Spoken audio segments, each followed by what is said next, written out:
Halo semuanya, hari ini aku mau bikin pecak ikan mas Betawi. Pecak ada banyak versi sih, tapi aku paling suka bikin pecak yang sering dibikin sama keluargaku. Pertama kita siapkan ikan mas, garam, lada, dan jeruk nipis. Peras jeruk nipis, kemudian kita tuangkan garam dan lada, bolak-balik ya. Setelah itu kita diamkan.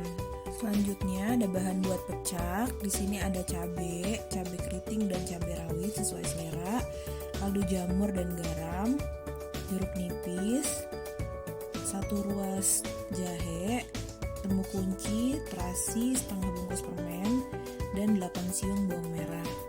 Kita masukkan bawang, cabai, jahe, terasi, temu kunci, semuanya kita sangrai.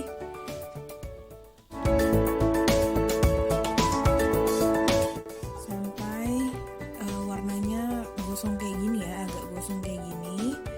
Setelah itu kita uleknya kasar aja ya, terus kita tambahin garam dan kaldu jamur sedikit dulu aja. Kita ulek sampai kasar seperti ini. Setelah itu langsung kita taruh di wadah, terus kita tuangkan air hangat, kita aduk sambil dirasa-rasa. Kalau memang kurang garam dan kaldu jamur bisa ditambahkan, nggak harus kaldu jamur, bisa pakai penyedap yang lain juga bisa.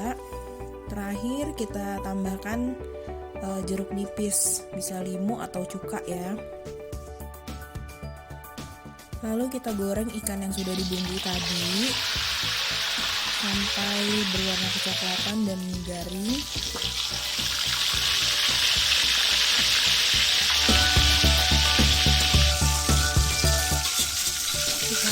Lalu ditiriskan.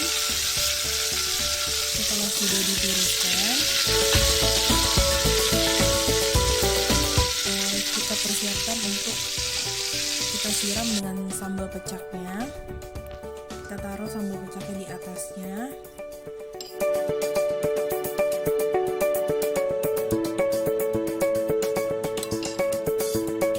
Kemudian kita tuang kuahnya.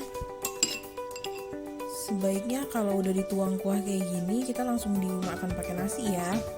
Kalau mau makan nanti kuahnya bisa dipisah. Jadi deh, ini dimakan pakai nasi panas enak banget. Kuahnya pedas, gurih, asam dan segar. Semoga kalian suka videonya. Selamat mencoba. Jangan lupa like, subscribe, dan share ke teman-teman kalian. Terima kasih.